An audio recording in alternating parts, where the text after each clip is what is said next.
स्वाति, रीना, जल्दी करो, देर हो रही है।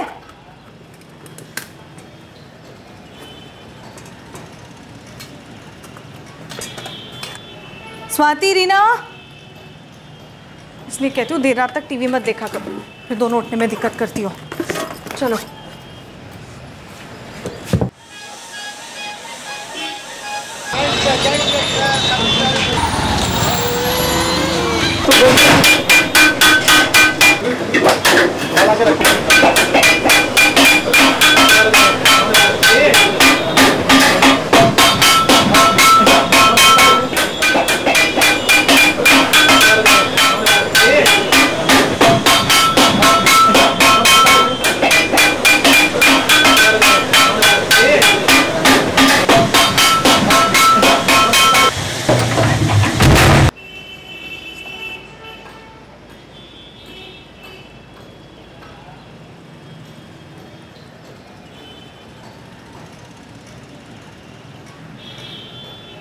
रीना, मैं सब्जी लेने जा रही हूँ और तुम ये क्या कर रही हो? अपना होमवर्क खत्म करो।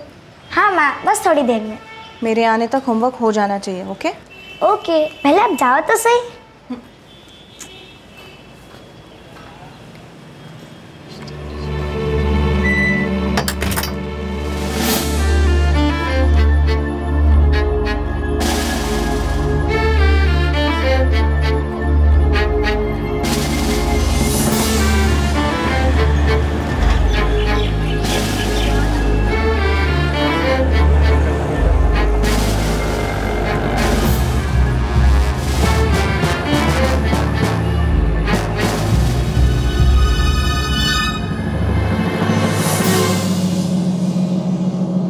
यही वो दिन था जब 35 वर्षीय कंचन शर्मा और उसकी दोनों बेटियों स्वाति और रीना को आखिरी बार देखा गया था। लेकिन उनके लापता होने का एहसास कंचन के पिता को अगले दिन हुआ।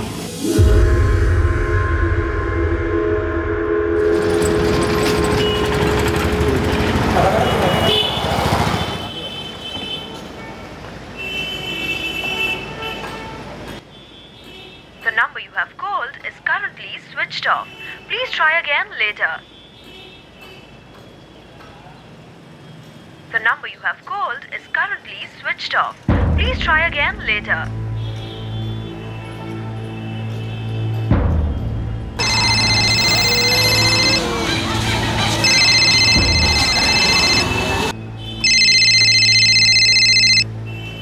जयन, पापा का फोन है। हाँ पापा नमस्ते, कैसे हैं आप? मैं ठीक हूँ, और तुम? मैं बिल्कुल ठीक हूँ, ऑफिस के लिए निकल रहा था। जयंत, तेरी कंचन से बात हुई क्या? हाँ पिछले हफ्ते हुई थी। क्या बात है? उसका फोन स्विच ऑफ आ रहा है। परसों से उससे बात नहीं हुई, फोन क्यों बंद है समझ नहीं आ रहा। पापा कुछ देर बाद ट्राई करना, हो सकता है दीदी बिजी हो सकता है स्वाति और रीना के स्कूल के पीटीएम में गई होगी, इसलिए फोन बंद रखा होगा। ठीक है। The number you have called is currently. क्या हुआ? अभी स्विच ऑफ आ रहा। अब मुझे चिंता हो रही है। एक काम करिए, जगदीश को फोन लगाइए, वो कंचन के घर जाके देख के आएगा।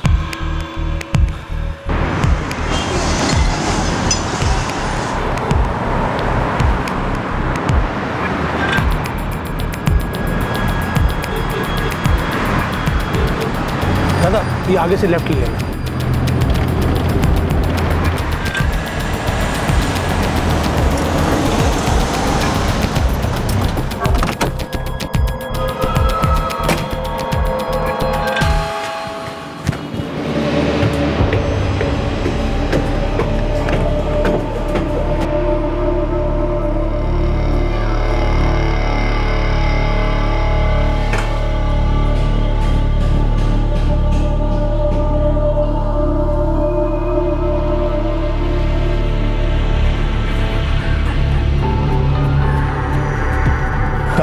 पार्क रोड ले लो।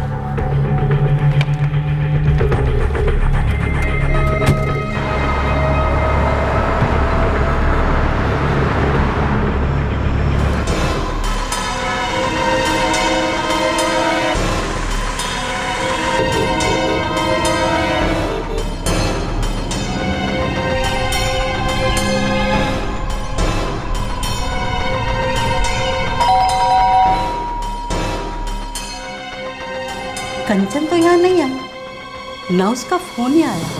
क्या हुआ?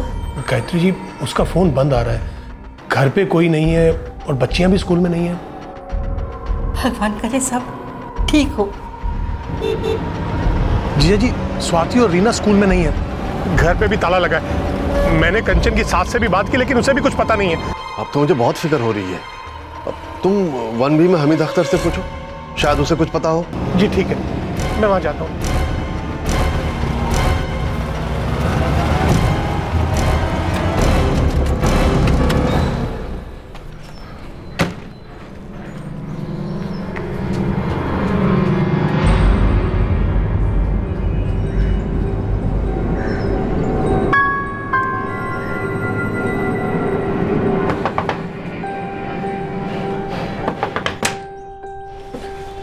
जी हामिद भाई घर पे हैं? जी वो तो घर पे नहीं है। आप?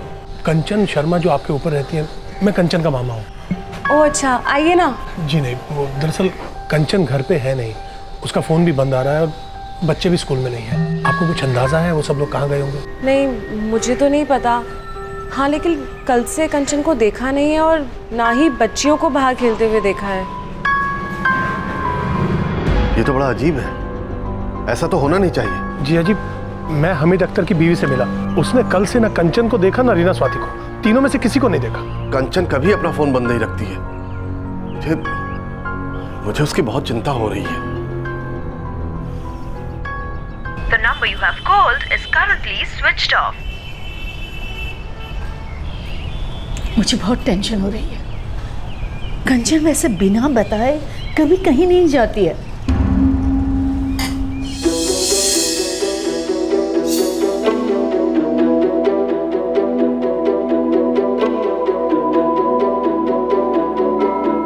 यही थाना पड़ता है, Kharnaul police station. Kharnaul police station.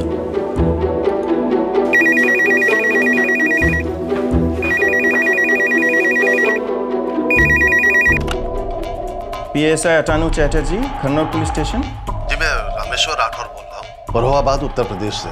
Sir, मेरी बेटी कंचन शर्मा, उसकी 2 बच्चियाँ रीना और स्वाति न जानी कहाँ गायब हो गई है। उनसे कोई संपर्क नहीं हो रहा। वो खरनौल एरिया में ही रहते हैं। उनका फोन बंद है, घर पर ताला लगा है। आपको मिसिंग कंप्लेंट करानी है क्या?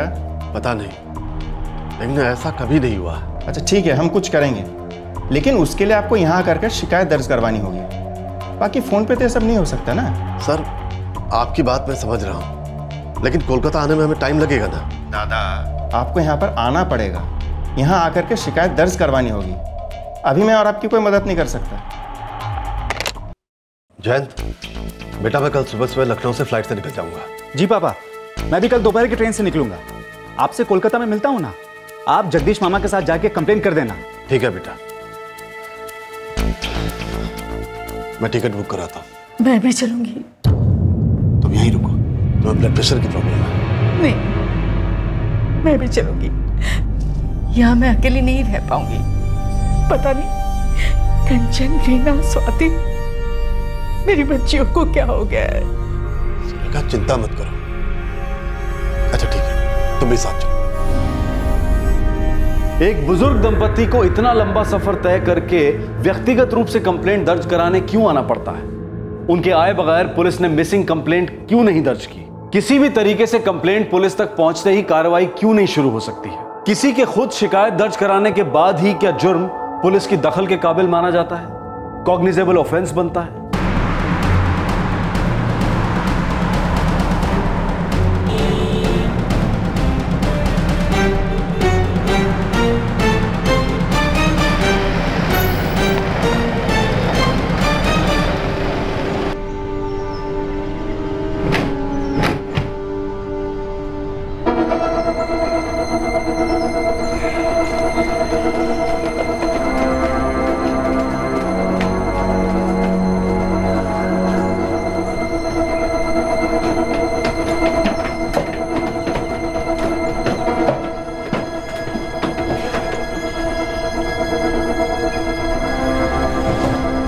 तोड़ना पड़ेगा।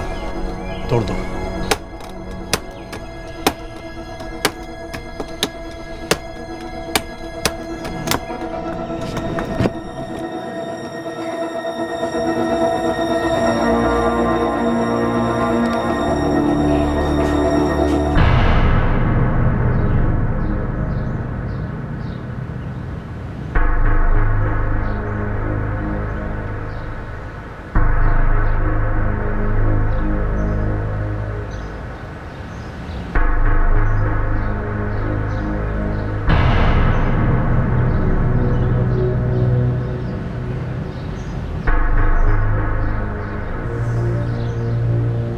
अंदर चेक करो। जी सर।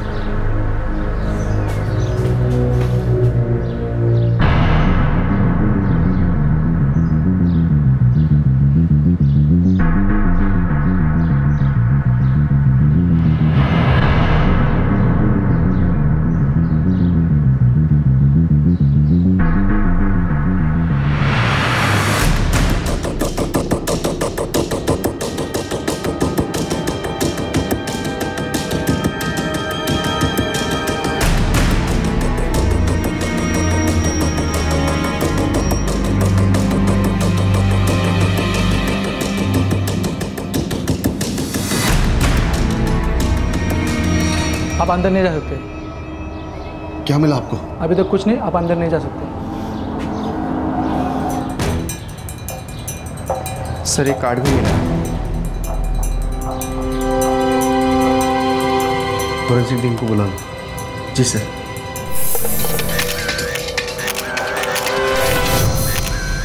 अभी तक तो कुछ नहीं मिला है, लेकिन हम देख रहे हैं। सर मैंने देखा था, आपका ऑफिसर आपसे कुछ कह रहा था। रामेश्वर जी, हमें अपना काम करने दीजिए। आखिर आपको बेडरूम से मिला क्या है? अरे कितनी बार एक ही बात बताऊं, अभी तक कुछ नहीं मिला है। फॉरेंसिक एक्सपर्ट फोटो ले रहे हैं, आप बाहर ही रहिए, नहीं तो कोई एविडेंस मिट सकता है। सर हमीद अख्तर यहाँ नहीं है और मुझे लगता है कि इसमें ज़रूर उसका कुछ हाथ है। आप उससे पूछताछ कीजिए ना। अगर आपको पहले से सब कुछ पता है तो आप ही कर लीजिए तहकीकात, पुलिस की क्या ज़रूरत है।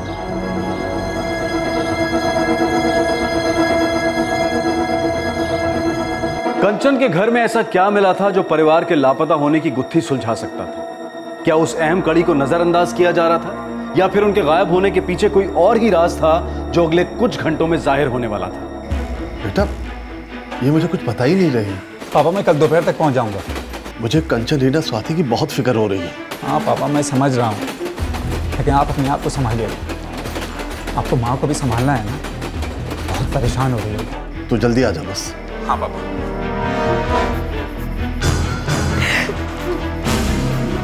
सुरेखा शांत रहो, सब ठीक हो जाएगा। ये लोग हमसे क्या छिपा रहे हैं? पता नहीं दीदी, लेकिन हम कल पुलिस के पास जाकर फिर से बात करेंगे।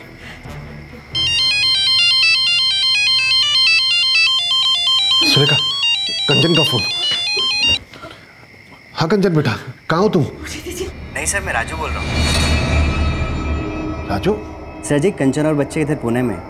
पुणे में? वहाँ कैसे चले गए? वो इधर कंचन जी की किसी दोस्त की शादी में आए हुए हैं। राजू मुझे कंचन से बात करनी। वो भी रिसेप्शन में है सर। आपको बताना भूल गई थी, इसलिए मुझे फ़ोन करने के लिए बोला। कंचन जी और दोनों बच्चे बिल्कुल ठीक हैं। हेलो हेलो हेलो, क्या हुआ? फोन कट गया। दोबारा कीजिए। The number you have called is currently switched off. Switch off बता रहा है।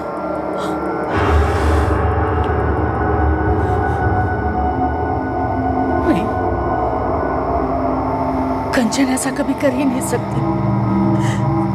मुझे फिक्र हो रही है, जरूर वो किसी मुसीबत में है। मुझे लगता है हमीद का इसमें कुछ तो हाथ है।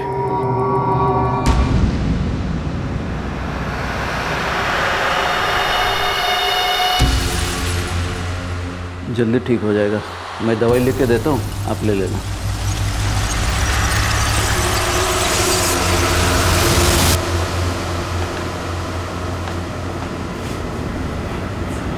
इसका मतलब तो वो अपनी मर्जी से गई है और उसी ने आपको इन्फॉर्म नहीं किया। नहीं सर, ऐसा नहीं हो सकता। कंचन कभी अपना फोन बंद नहीं रखती है। वो विधवा है, 2 बच्चों की माँ है। हर दूसरे तीसरे दिन मेरी उससे फोन पे बात होती थी। वो बिना बताए कहीं नहीं जाती है। वो तो फिरोहाबाद भी 2.5 साल से हमसे मिलने नहीं आई, हम ही उससे मिलने आते थे। क्योंकि कंचन कभी भी अपनी बच्चों का स्कूल मिस नहीं करना चाहता। और ये राजू जिसने फोन किया, वो 3 साल पहले कोलकाता छोड़कर भोपाल चला गया, फिर वो क्यों फोन करने लगा? देखिए सर, जरूर कोई गड़बड़ है। कंचन और उसकी बच्चियों की जान खतरे में है। ये राजू कौन है? एक टैक्सी ड्राइवर। वो कंचन की सास को अस्पताल लाता ले जाता था जब उन्हें किडनी डायलिसिस के लिए ले जाना होता था।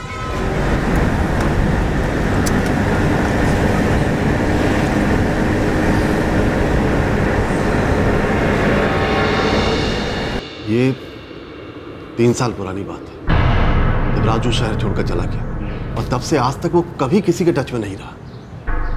रामेश्वर जी, आप शुरू से ही हमीद अख्तर पर उंगली उठा रहे हैं। उसकी आपकी बेटी कंचन से कोई दुश्मनी? वो मेरी बेटी से घर वापस खरीदना चाहता था। पहले वही उस घर का मालिक था। कंचन ने मुझे कई बार फोन करके बताया कि वो आके झगड़ा करता है उससे।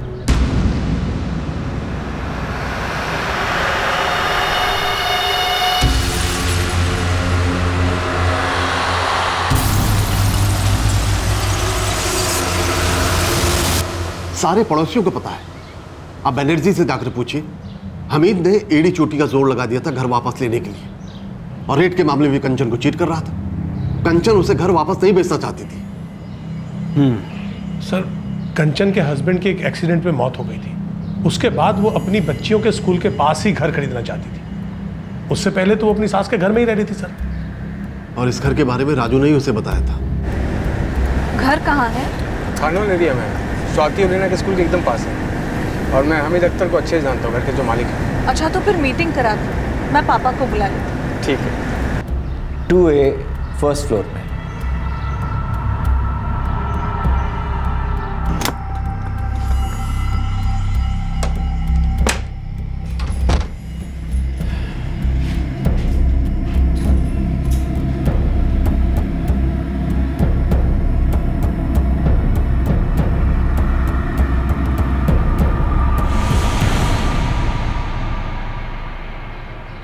कंचन ने ये घर सलामी सिस्टम में खरीदा था।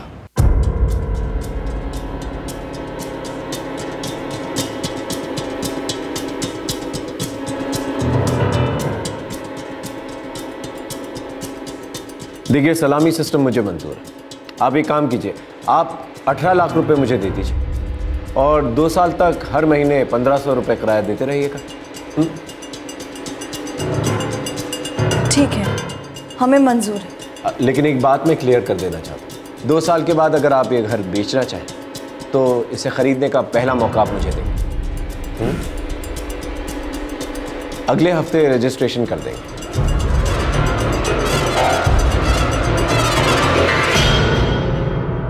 सलामी सिस्टम ये एक रेंट एंड बाय सिस्टम है।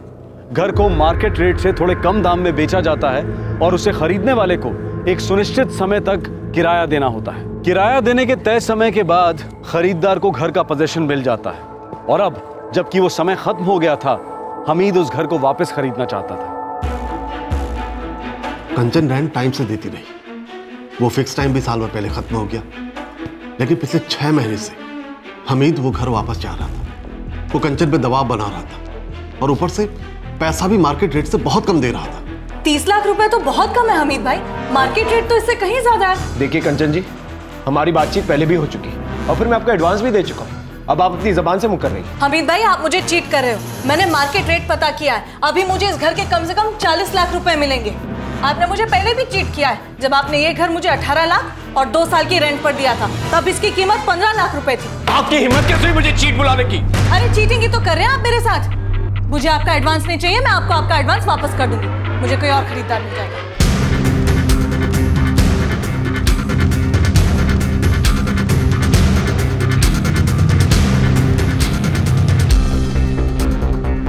हमीद हर रोज उससे घर बेचने के लिए झगड़ता था।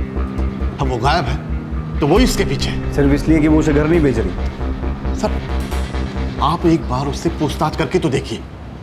मुझे लगता है आपकी बेटी अपनी मर्जी से गई है। जब वो वापस आ जाएगी ना, हमें खबर कर देना। ऐसा नहीं हो सकता।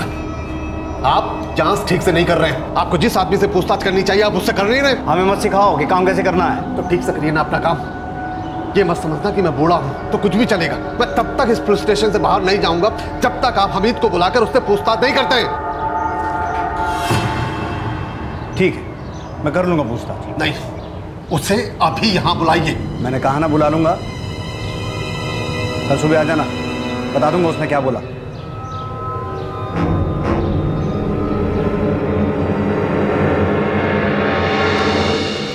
क्या हुआ? कुछ नहीं, वो पुलिस ने बुलाया। सलाम मलिक साहब। हाँ हामिद, कैसे हो? जी बिल्कुल ठीक। वो मलिक साहब, वो पुलिस ने थाने में बुलाया है, अगर आप भी साथ चलेंगे तो अच्छा होगा। हाँ हाँ ठीक है, चलेंगे। कौन है? मजूमदार है? जी ठीक है, मैं उसे खबर करवा दूंगा। हम कल चलते हैं।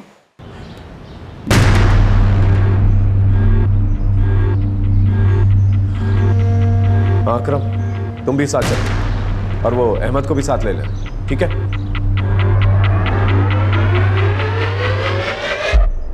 अपनी सेहत का ख्याल रखो माँ। हम कंचन, रीना, स्वाति तीनों को जल्दी ढूंढ लेंगे। लगातार पुलिस के टच में हैं हम लोग। लेकिन पुलिस भी तो कुछ नहीं कर रही।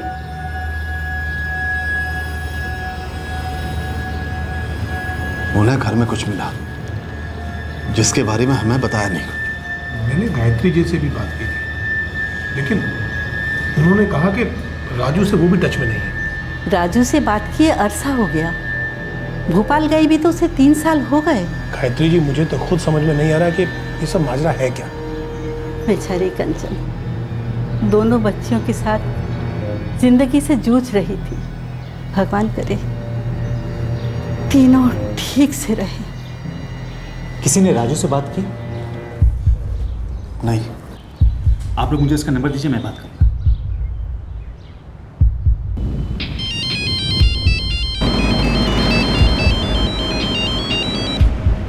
हेलो। हेलो राजू।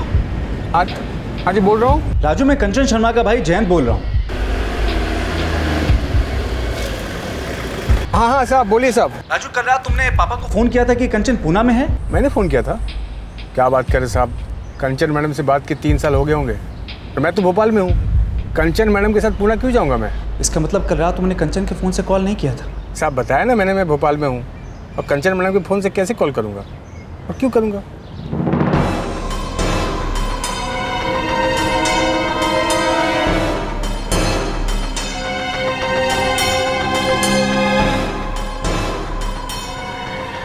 क्या बोला उसने? पापा वो तो कह रहा है कि उसने फ़ोन नहीं किया।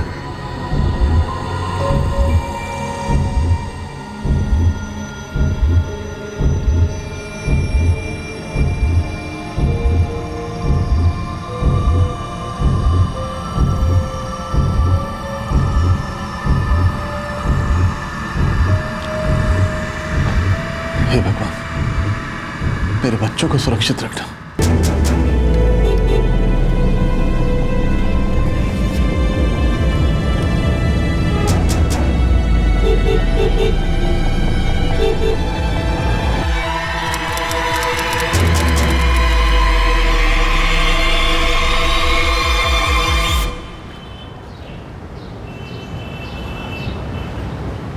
सलाम रामेश्वर जी। ये क्या रामेश्वर जी, आप अपनी बेटी के गायब होने का इल्ज़ाम मुझ पे लगा रहे हैं, जबकि 15 लाख रुपए का एडवांस वो मुझसे ले चुकी है, अब तक वापस नहीं किया है। मेरी बेटी और उसकी बच्चियां कहाँ हैं? देखिए रामेश्वर जी, अपनी बेटी की करतूतों का इल्ज़ाम आप मुझ पे लगा रहे हैं, ठीक बात नहीं है।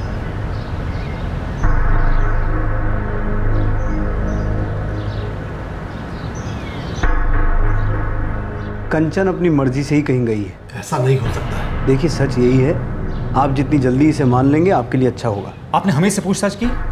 हाँ की है, वो इसमें शामिल नहीं है। ऐसा कैसे बोल सकते हैं आप? क्योंकि हमीद ने हमें बताया है कि क्यों कंचन अपने गायब होने का नाटक कर रही है, क्यों ऐसे हालात बना रही है कि सबको लगे कि उन लोगों को कुछ हो गया है। ऐसा क्या बोला हमीद ने? रामेश्वर जी, आपकी बेटी कंचन का राजू के साथ अफेयर है,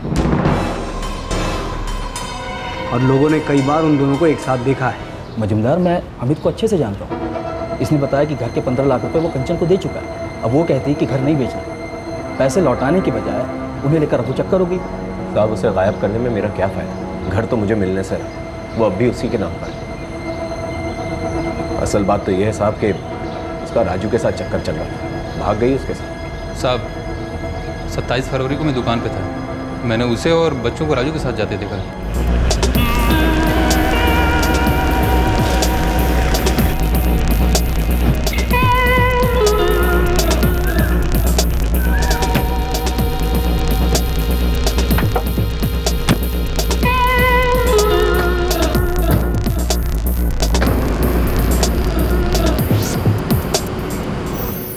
साहब मैं बीवी बच्चे वाला इज्जतदार आदमी हूं, सारा मोहल्ला जानता है। फजूल में मुझ पे इल्ज़ाम लगाया जा रहा है। सर मैं इनकी गारंटी देता हूँ, मैं हामिद भाई को बरसों से जानता हूँ, ये ऐसा कुछ कर ही नहीं सकते। वो अपने अफेयर के बारे में अपनी फैमिली को नहीं बता सकती थी, इसलिए घर से भाग गई और ये ड्रामा खड़ा कर दिया। वो जो फ़ोन आया था कि वो पुनः शादी अटेंड करने गई थी, वो राजू और उसी का प्लान होगा। उसके माँ बाप को फालतू में लग रहा है जैसे उसे कुछ हो गया। असल में सारा खेल जो है उसी का रचाया हुआ है।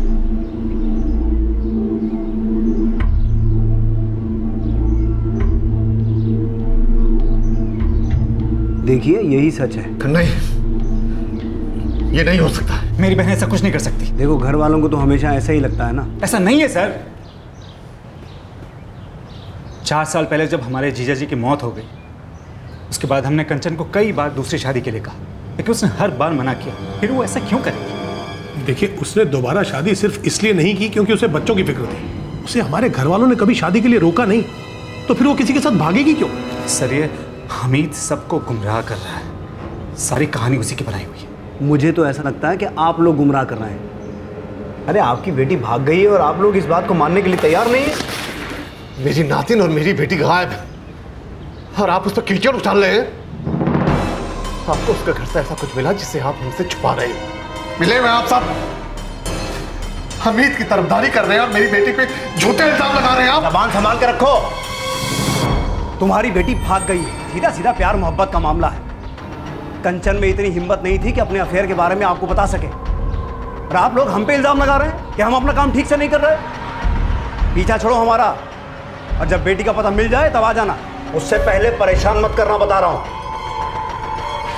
छोड़ के आओ उनको बाहर। चलो चलो बाहर चलो।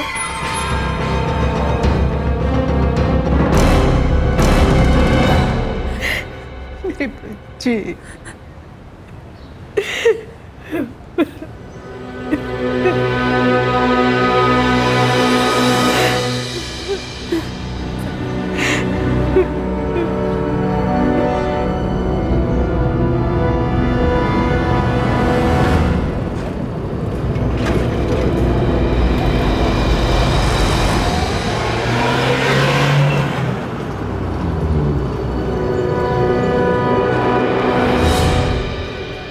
थोड़ा लेट कर दिया हामिद भाई आपने।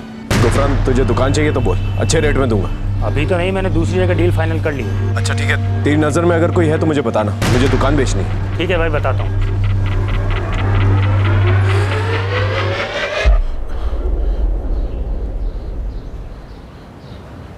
जीजा जी, मैंने अपने एक दोस्त से बात की है, वो क्राइम ब्रांच के डीसीपी को जानता है।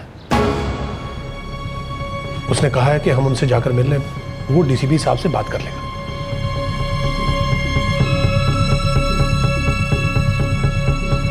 मुझे उम्मीद है कि वो हमारी मदद जरूर करेंगे।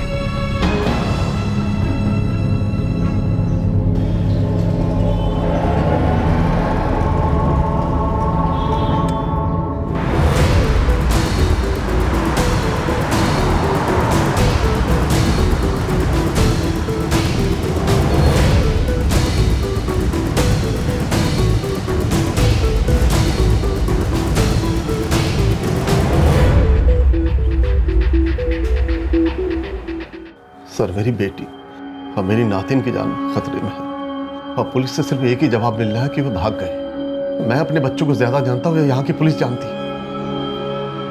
पुलिस अपना काम नहीं कर रही है। उनके लिए किसी के खो जाने का जैसे कोई मतलब ही नहीं। मेरे होम टाउन से आए बिना वो मेरी कंप्लेंट तक दर्ज करने को तैयार नहीं थे। फिर एक आदमी हमीद एक मनगढ़ंत कहानी बताता है और पुलिस उसे परम सत्य मान बैठी। अब मुझे भी उस सच को मानने के लिए मजबूर कर रही है।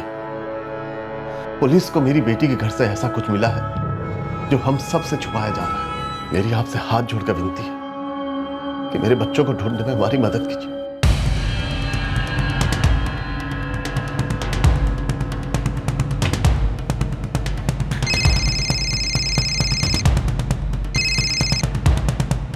Good morning sir.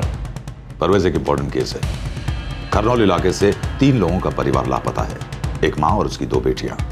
मैं चाहता हूं कि तुम्हारी टीम अब इस केस को हैंडल करे। Sir, it's an urgent matter. Sure sir. आपकी बेटी और आपकी नातिन आपको मिल जाएंगी। मैं वादा करता हूं कि उन्हें खोजने में हमारी टीम कोई कसर बाकी नहीं रखेगी। Thank you sir. Sir, inspector Majumdar इस केस को हैंडल कर रहे हैं। अब तक की प्रोग्रेस का पता करो। 1 घंटे में मुझे सारी रिपोर्ट इस टेबल पे चाहिए। सर।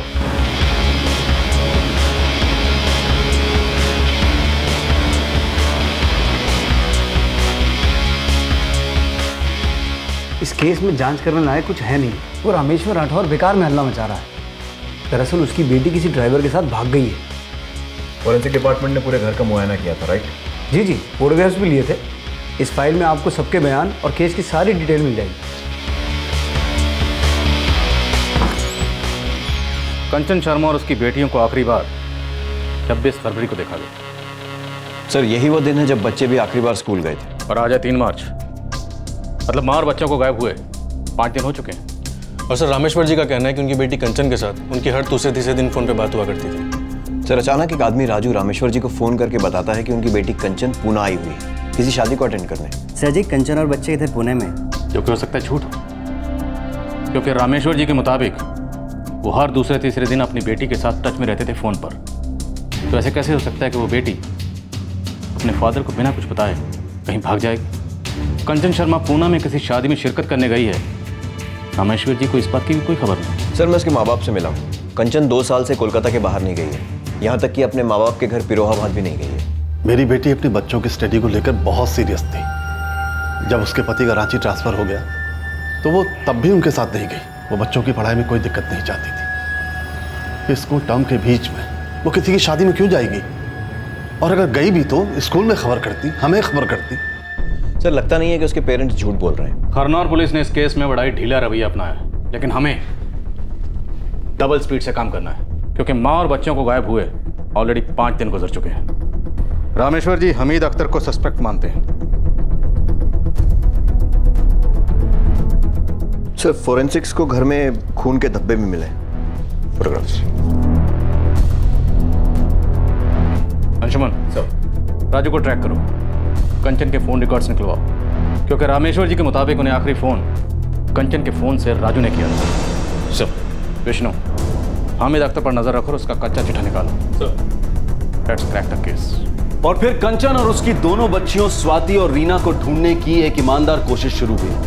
इस बार ऐसे ऐसे एंगल्स को कवर किया गया जिन्हें या तो पहले छोड़ दिया गया था या फिर मिस कर दिया गया। कोशिश कर रहा हूँ अमित भाई, ग्राहक ढूंढने में थोड़ा वक्त तो लगता ही है ना। वैसे वो गुफरान का क्या हुआ? वो भी अब दुकान खरीदना नहीं चाहता। देख बबलू, टाइम बहुत कम है। मुझे हमीद अख्तर की सारी छोटी से छोटी डिटेल चाहिए, वो भी आज शाम तक। फुल ट्राई मारता हूँ साहब, जितना हो सके खुद निकालूंगा। 44457666 सिर्फ यही नंबर था कंचन के पास? जी, सालों से। राजू का number? 444789878। Anshuman Tagore, crime branch. मुझे शाम तक कंचन शर्मा और राजू गुप्ता दोनों के नंबर्स की सारी डिटेल्स चाहिए। ओके सर, शाम तक आपको सारी डिटेल्स मिल जाएंगी।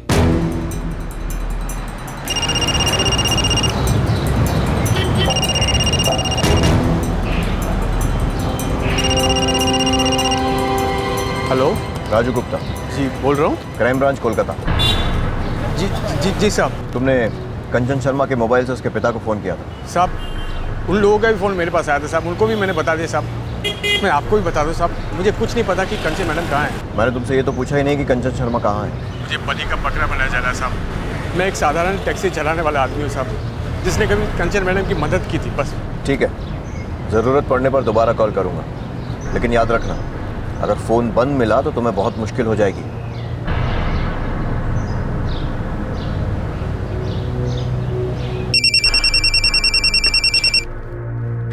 हेलो, हमीद अख्तर जी। परवेश शेख, क्राइम ब्रांच। क्या हुआ साहब? तुम्हें बिरयानी खिलानी है। तुम यहाँ आ रहे हो या मैं लेकर आऊँ? आता हूँ साहब। जल्दी आओ।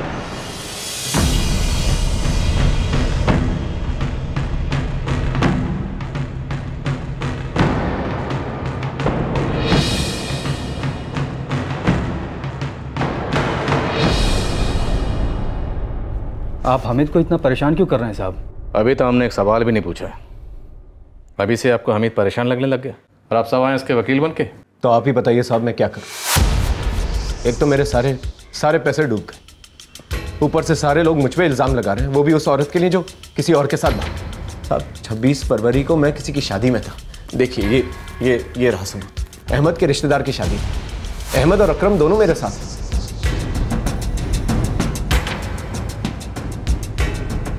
और मैंने कब कहा कि कंचन और उसके बच्चे 26 फरवरी को ही गायब हुए? पहले भी हो सकते थे। हाँ, कंचन के फादर को उनके गुमशुदा होने की इतला 27 फरवरी को मिली। आप बात को इतना घुमा फिरा कर क्यों कह रहे हैं साहब? आपको हमीद पे शक है ना, तो सबूत पेश कीजिए। मैं तो कह रहा हूँ ये बेकसूर है। नेताजी आप कह रहे हैं? हमने तो सुना है कि एक पॉलिटिशियन जो कहे मतलब उसका बिल्कुल उल्टा निकालना चाहिए। फोन नंबर क्या है तुम्हारा? 444-980-9। आराम से। 444-980-989। ठीक है, तुम लोग जा सकते हो, लेकिन दोबारा ज़रूरत पड़ी तो फिर बुलाऊंगा, और जितनी बार मन होगा उतनी बार बुलाऊंगा।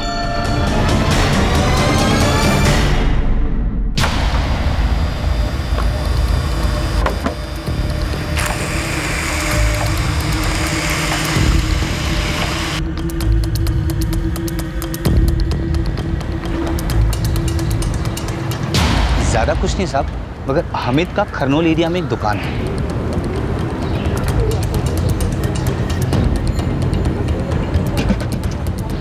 कॉस्मेटिक की दुकान है साहब, पिछले कुछ दिनों से बंद है। और कुछ छोटी सी बात है मगर कितनी इंपॉर्टेंट है ये आप देख लो। 26 फरवरी की दोपहर को हामिद और कंचन की बिल्डिंग में 2 बड़े ट्रंक डिलीवर हुए।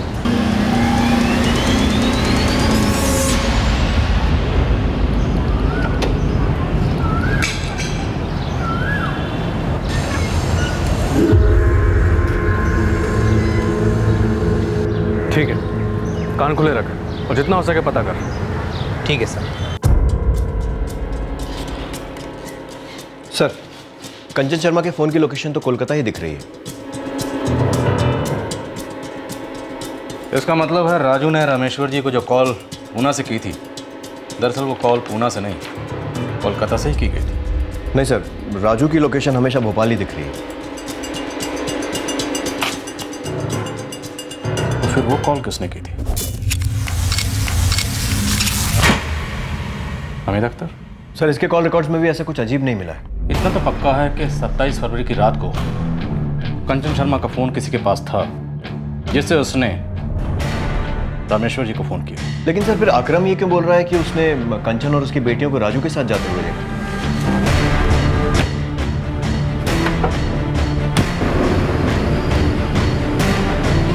हो सकता है उनका किडनैप किया गया। लेकिन अब तक फिरौती के लिए कोई कॉल नहीं आया है। शायद मामला ठंडा होने का इंतजार किया जा रहा है। सर, जो 2 ट्रंक हमीद और कंचन वाली बिल्डिंग में आए थे, वो हमीद और ग्राउंड फ्लोर वाले बनर्जी के यहाँ तो पक्का डिलीवर नहीं हुआ। जी नहीं, मैंने किसी भी ट्रंक का ऑर्डर नहीं दिया था। आपने किसी ट्रंक को ऊपर जाते हुए देखा था? जी नहीं, हमें तो देखी नहीं बा।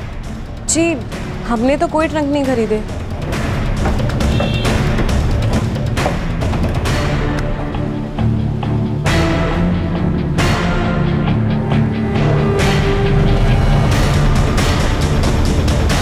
और सर, कंचन शर्मा वाले फ्लोर पे जो दूसरा घर है वो कई सालों से बंद है। क्या ये हो सकता है कि उन ट्रंक्स का ऑर्डर कंचन शर्मा ने दिया?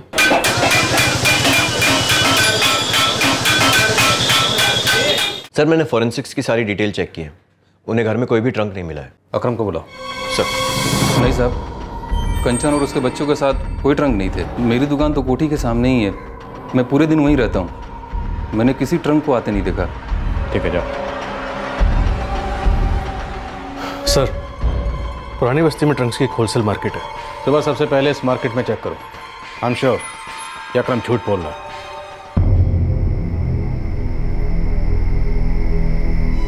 आज 5 दिन हो गए, कंचन की कोई खबर नहीं। तुम फिक्र मत करो माँ, वो लोग हमें जल्दी मिल जाएं। मुझे तो हमेशा से उसकी फिक्र रहती थी। वो बेचारी अकेली तो छोटी छोटी बच्चियों के साथ हमसे इतनी दूर रह रही थी। वो ठीक तो होगी ना?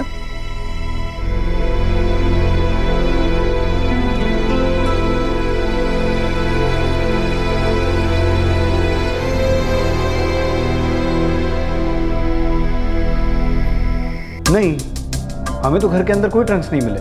लेकिन ट्रंक्स तो उसी बिल्डिंग में डिलीवर हुए थे, वो भी हमीद और बनर्जी के घर के अलावा कहीं और। विष्णु, मैं बोल रहा हूँ ना, अगर मुझे जरा सा भी कुछ शक करने लायक या कुछ अजीब लगता तो मैं तुरंत कुछ करता। सच यही है कि वो औरत भाग गई है, और तुम देख लेना कुछ दिनों बाद खुद ही सामने आ जाएगी।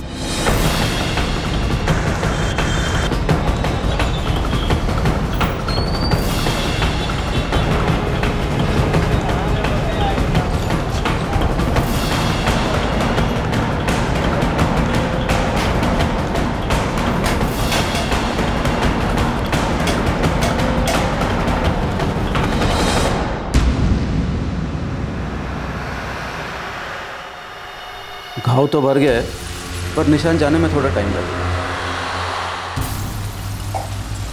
हेलो, हाँ मलिक भाई, वो बार बार पूछताछ करने के लिए मेरे घर चले आते हैं। तुम टेंशन मत लो, मैं ऊपर बात करके कह दूंगा कि वो लोग तुम्हें परेशान करना बंद कर दें। जी।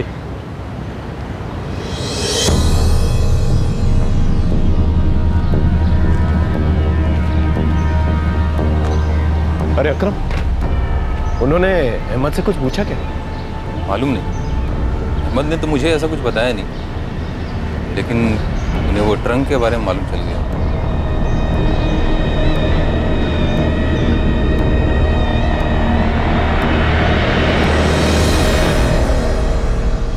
जी साहब, एक खरनौल इलाके की जिस बिल्डिंग की आप बात कर रहे हो ना, वहाँ हमने डिलीवरी की थी ट्रंक की। कौन से घर में?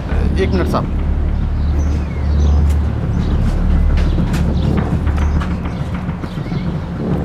इधर तो सिर्फ बिल्डिंग का नाम लिखा है, घर का नहीं लिखा साहब। ये आदमी था जिसने ऑर्डर दिया था?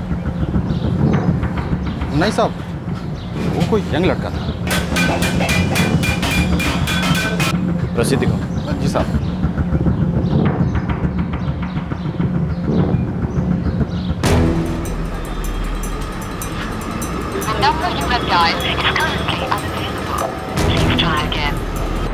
ट्रिपल 4321435। 1 घंटे के अंदर इस नंबर की सारी डिटेल्स मेरी टेबल पर चाहिए। कंचन अपनी बेटियों के साथ जिस घर में रहती थी, वहां 2 संदेश पर ट्रंक्स की डिलीवरी हुई थी। कुछ ऐसे फोन नंबर्स थे जो रहस्य के पर्दे में काम कर रहे थे। 5 दिन गुजर चुके थे, पर कंचन शर्मा और उसकी बच्चियों का अब भी कुछ अता पता नहीं था। जैसे जैसे दिन गुजरते जा रहे थे, उसके साथ साथ उनके गायब होने का राज भी गहराता जा रहा था। गुफरान नाम है साहब उसका। बबलू, ये माजरा क्या है? 2 दिन पहले हामिद ने अपनी दुकान बेचने की बात की थी गुफरान से। गुफरान, तुझे दुकान चाहिए तो बोल, अच्छे रेट में दूंगा। साहब, 1 साल पहले जब गुफरान उसकी दुकान खरीदना चाहता था, तब हामिद ने बेचने से मना कर दिया, और अभी अचानक सस्ते में बेचने को राजी हो गया है। इस गुफरान को बोल क्राइम ब्रांच ऑफिस में आके जरा हाजिरी दे।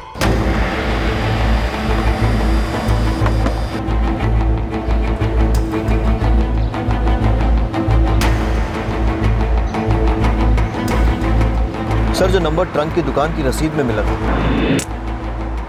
वो बंद आ रहा है, लेकिन उसके कॉल रिकॉर्ड से पता चलता है कि वो नंबर किसी एक दूसरे नंबर के लगातार टच में है। ये नंबर किसी मुदस्सर आजम का है, उसका ठिकाना भी खरनौल एरिया है। उठा लो उसे। सर।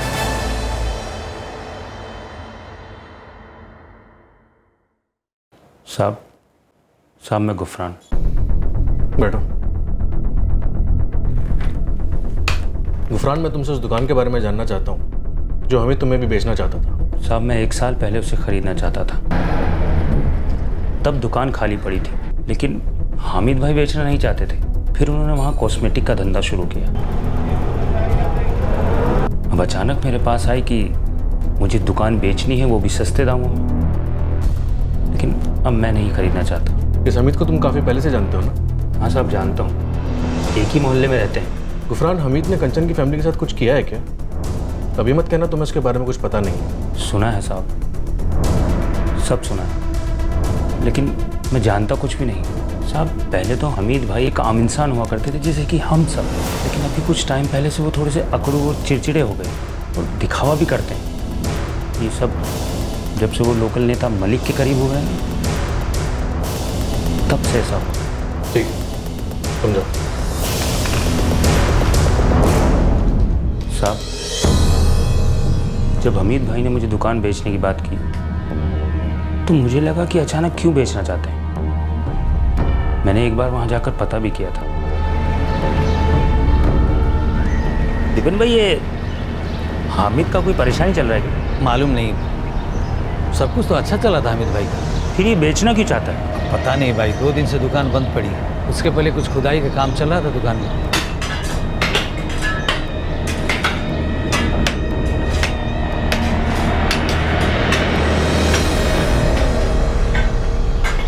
क्या हुआ हामिद भाई, कुछ हुआ है क्या? अरे कुछ नहीं था, वो लीकेज था, उसे ही ठीक करा रहा। मुझे अजीब लगा था साहब, उनका धंधा भी अच्छा चल रहा था, तो क्यों इतने कम दामों में बेचने की बात कर रहे थे?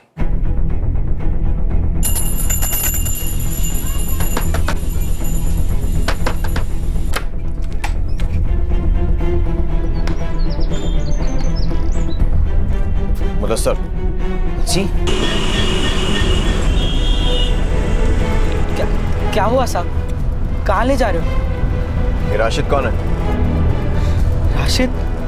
राशिद कौन साहब? वही जिसने पुरानी बस्ती मार्केट में 26 फरवरी को 2 ट्रंक खरीदे थे। मुझे नहीं मालूम साहब। ठीक है, हिरासत में सब याद आ जाएगा। ये दुकान में खुदाई और 2 ट्रंक, क्या इनका आपस में कोई ताल्लुक हो सकता है? उम्मीद करते हैं सब खैरियत हो। सर, रामेश्वर जी आए हैं। बुलाओ उन्हें। हमारे हाथ कुछ लगा है।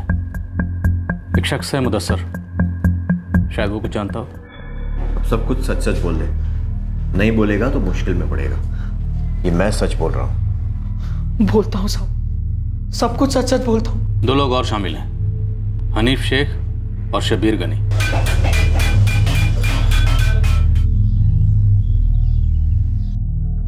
सर, आपको क्या पता चला है?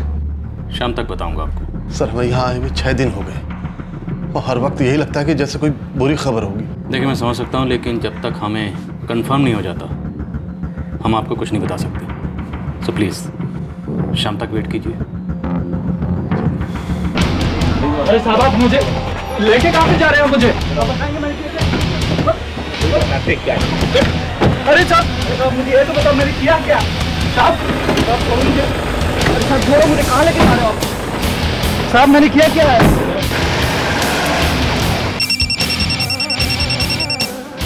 हेलो अमीन, परवेश शेख, क्राइम ब्रांच। अब क्या हुआ साहब?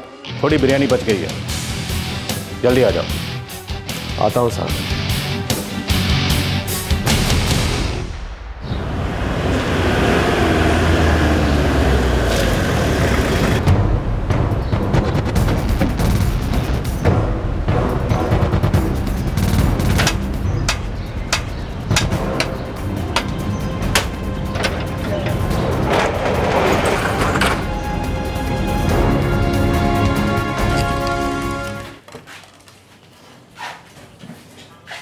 तुम हमेशा अपने साथ ये बारात लेकर क्यों चलते हो? क्यों इसे परेशान कर रहे हैं साहब? बात ऊपर तक ले जानी है क्या? नेताजी, ऊपर नीचे रहने दीजिए। इन तीनों बंदरों को तो मैं अंदर डाल रहा हूँ, लॉकअप में बंद कर रहा हूँ, क्योंकि इनका कच्चा चिट्ठा मेरे सामने खुल चुका है। कहीं आपका भी इसमें इन्वॉल्वमेंट तो नहीं है? लेके जाओ इन्हें। क्या कर साहब, मैंने साहब मेरी बात तो सुनो साहब, ये सब मुझे परेशान करने के लिए किया जा रहा है।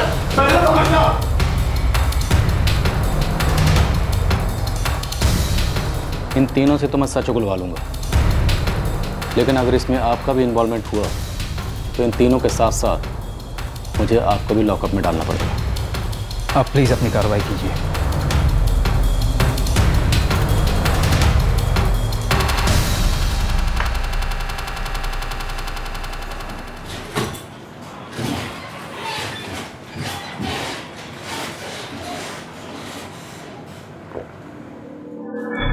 इधर है साहब।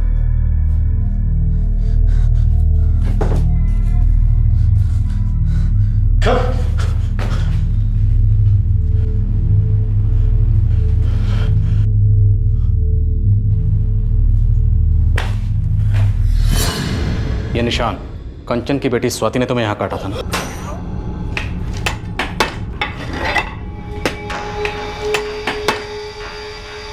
तुम्हारे कजिन मुदस्सर ने हमें सब कुछ बता दिया है, एक एक डिटेल। बोलता हूँ सर, सब कुछ सच सच बोलता हूँ। 25 फरवरी से 26 फरवरी सुबह तक तुम्हारी दुकान में खुदाई चल रही थी। मुझे भी अजीब लगा सर। उसने कहा लीकेज है, उसके बाद ना तो उसने कभी दुकान खोली और ना ही कभी मजदूर दिखाई दिए। रात भर खुदाई चली साहब। 26 की सुबह मजदूरों ने पहली चाय मेरी दुकान से पी।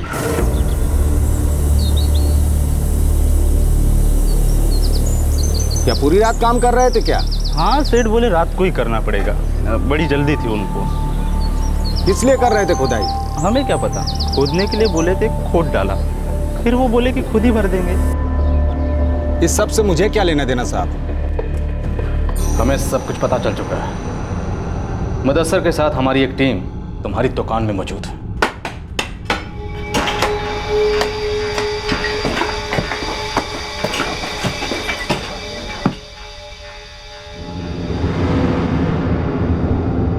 कंचन ने मेरे साथ एग्रीमेंट किया था कि वो घर मुझे ही बेचेगी। 2 साल के बाद अगर आप ये घर बेचना चाहें तो इसे खरीदने का पहला मौका आप मुझे देंगे। नहीं, कंचन ने तुम्हारे साथ एग्रीमेंट किया था कि वो जब भी घर बेचेगी उसका सबसे पहला ऑफर तुम्हें देगी, इससे ज्यादा कुछ नहीं। उसने मुझे चीट कहा था। हमीद भाई, आप मुझे चीट कर रहे हो। आपने मुझे पहले भी चीट किया है, जब आपने ये घर मुझे 18 लाख और 2 साल की रेंट पर दिया था। मैं उसे एडवांस पैसे भी दे चुका, वापस नहीं लौटा रही थी। उसने वादा किया था कि वो तुम्हें तुम्हारा एडवांस लौटा देगी। मुझे आपका एडवांस नहीं चाहिए, मैं आपको आपका एडवांस वापस कर दूंगी। वो घर मेरा था, फिर भी मुझे हमेशा नीचा दिखाने की कोशिश करती थी। मैं मार्केट रेट से ही उसे घर खरीद रहा था, फिर भी वो हमेशा। नहीं, तुम उसे मार्केट रेट के हिसाब से घर नहीं खरीद रहे थे, तुम उसे धोखा दे रहे थे। उसे थक चुका था। एक घर के लिए तुमने एक औरत, छोटे छोटे मासूम बच्चों का कत्ल कर दिया। क्या लगा था तुम्हें तुम कुछ भी करोगे और एक लोकल पॉलिटिशियन की मदद से इस सब से बच निकलोगे?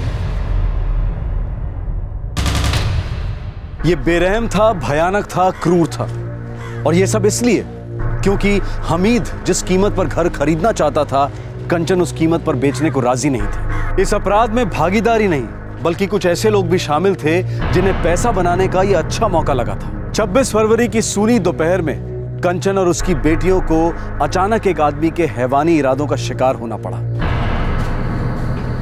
मेरा घर है वो, मेरा, और उसको बेचना चाहती, उसको बेचने नहीं दूंगा। तुम लोग साथ दोगे मेरा?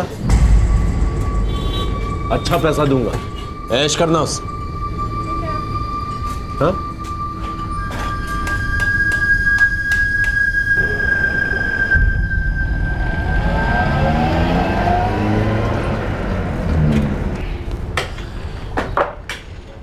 सुनो, चाहे जितना भी टाइम लगे, कल सुबह तक एक काम खत्म हो जाना चाहिए, ठीक है?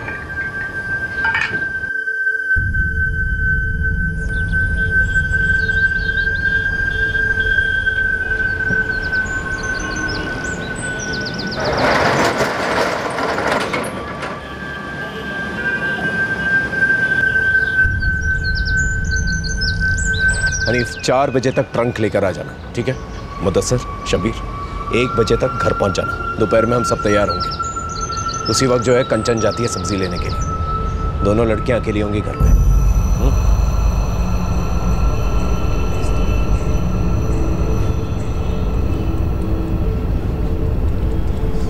रीना, मैं सब्जी लेने जा रही हूँ और तुम ये क्या कर रही हो? अपना होमवर्क खत्म करो। हाँ माँ, बस थोड़ी देर में।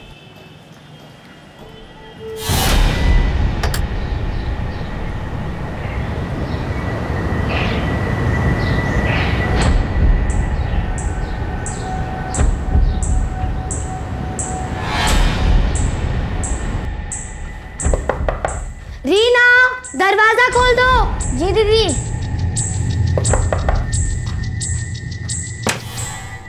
जी अंकल। अब बेटा, वो तुम्हारी मम्मी बता रही थी कि बाथरूम में लीकेज है, मैं प्लम्बर को लेके आया। आइए अंकल। ट्रंक कहाँ है? हाँ मैं ऑर्डर तो दे आया था, 4 बजे तक आ जाने चाहिए। 4 बजे तक आ जाएगा। इसकी बॉडी साफ कर दो और घर का सारा सामान इधर उधर कर दो।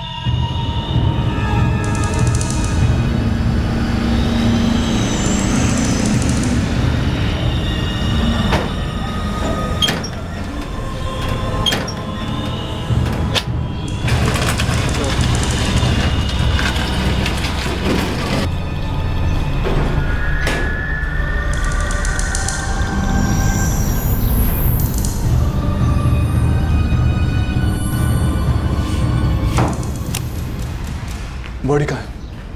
बाथरूम में। चलो। रुको, नीचे कुछ लोग हैं, अभी बाहर नहीं ले जा सकते।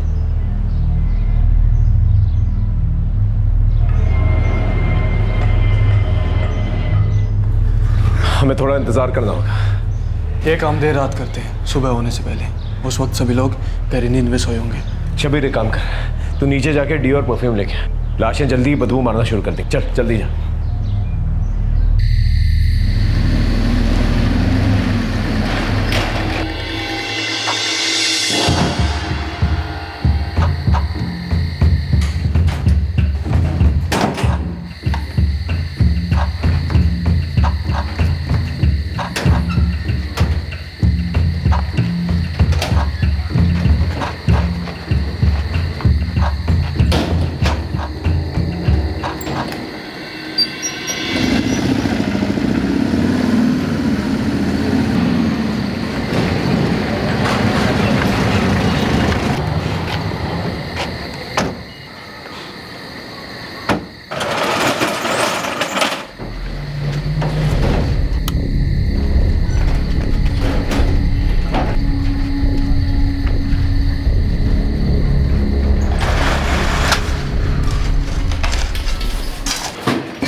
अच्छी तरह से सूख जाने दो, फिर सारा सामान जो है जैसा था वैसे ही रख देंगे। ठीक है?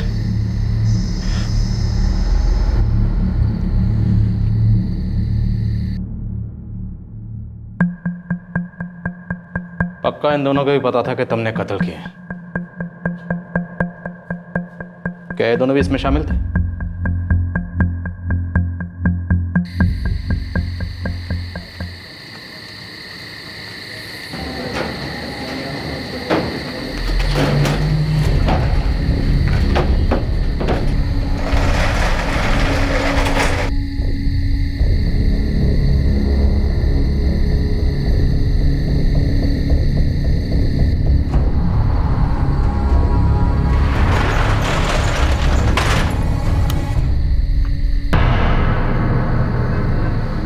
अरे अहमद, तुम यहाँ क्या कर रहे हो? मैं तो काम से घर लौट रहा था। मैंने देखा दुकान के अंदर तुम लोगों ने क्या किया, लेकिन मैं इन लोग को जानता नहीं था, मुझे फर्क भी नहीं पड़ता, मैं चुप रहूँगा। शुक्रिया भाई, शुक्रिया। लेकिन हामिद भाई, चुप रहने की हिम्मत तो देनी पड़ेगी ना।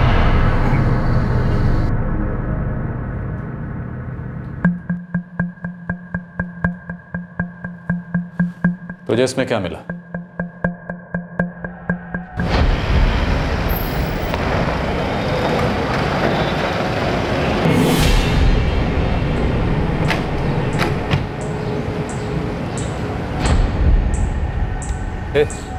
क्या हुआ?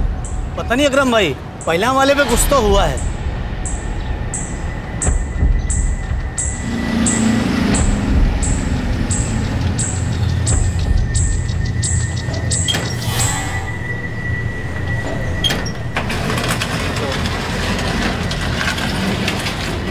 फिर मैंने सुना कि हामिद भाई पे पुलिस को शक हो गया, फिर समझ गया मैं।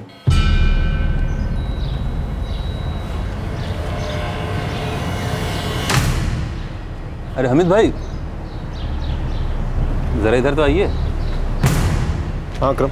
हमीद भाई सब ठीक तो है ना? हाँ सब ठीक है। क्यों? नहीं, वो आज पुलिस आई थी ना, परसों मैंने टेम्पो देखा और आपके दोस्त है ना हनीफ भाई, उनको ऊपर ट्रंक ले जाते हुए देखा था। सुना है तभी से 3 लोग गायब हैं। बस यही सब पूछना था। देख अकरम, तूने कुछ नहीं देखा, समझा ना? हामिद भाई, काला चश्मा लगाने के लिए आप समझ रहे हो ना? 3 कत्ल किए और 2 लोगों को पैसा खिलाया इस सब पर पर्दा डालने के लिए, और बाद में लोकल पॉलिटिशियन को साथ में लेकर आए। ये नेताजी का इसमें क्या इन्वॉल्वमेंट था?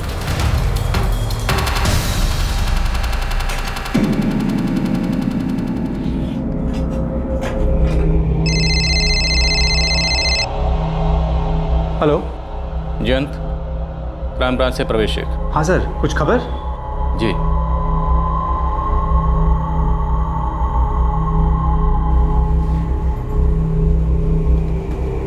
जयंत, क्या कहा उन्होंने?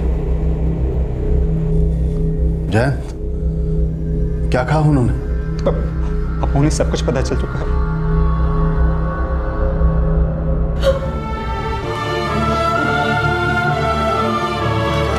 जी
परवेज साहब, मुझे बिल्कुल अंदाज़ा नहीं था कि इसने 3 मर्डर किए हैं।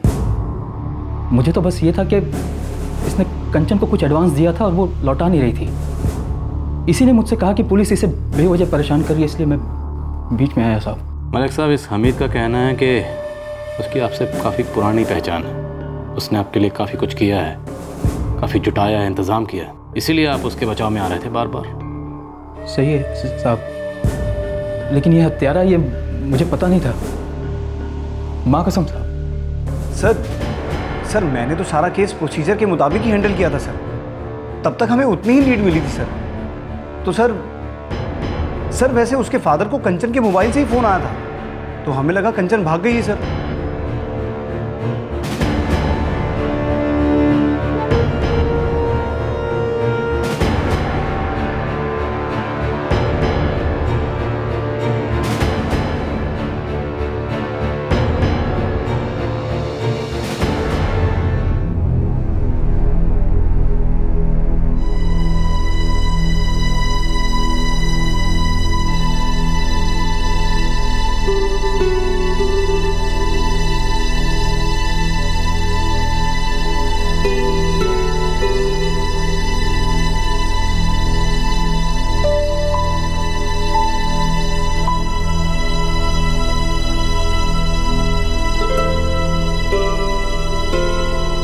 रामेश्वर अब भी इस केस को लगातार फॉलो कर रहे हैं और इस केस के डेवलपमेंट के बारे में पुलिस से संपर्क में है। उन्होंने खरनौल पुलिस के एक ऑफिसर के खिलाफ ढीले तरीके से काम करने के लिए और इन्वेस्टिगेशन के दौरान कोऑपरेट ना करने के लिए एक फॉर्मल कंप्लेंट फाइल की है और इस बात का भी जवाब मांगा है कि पूरी तरह से इन्वेस्टिगेशन किए बिना उनकी बेटी पर गलत लांछन क्यों लगाए गए। जिसने इस केस को सॉल्व किया, उस दूसरी पुलिस टीम को पता चला कि हमीद अख्तर का खरनौल पुलिस से काफी करीबी रिश्ता था। वो रेड वगैरह के लिए उन्हें एक्स्ट्रा वाहन मुहैया कराता था और पुलिस अफसरों के ट्रैवल के लिए उनके टिकट्स भी बुक कराता था। लोकल पुलिस ने घर में मिले खून के धब्बों को क्यों नजरअंदाज किया था? क्यों वो अपनी ढीली जांच से सबको गुमराह कर रहे थे? वो क्यों इस केस को एक औरत के अपने प्रेमी के साथ भाग जाने के केस का रूप देकर बंद करने की जल्दी में थे? क्या होता अगर लड़की के पिता ने जी जान लगाकर इस केस को अंजाम तक पहुंचाने की कोशिश नहीं की होती? क्या होता अगर सेकंड पुलिस टीम ने मामले को गंभीरता से नहीं लिया होता? जब राज्य की मशीनरी की किसी किस्म की कोई जवाबदेही ना हो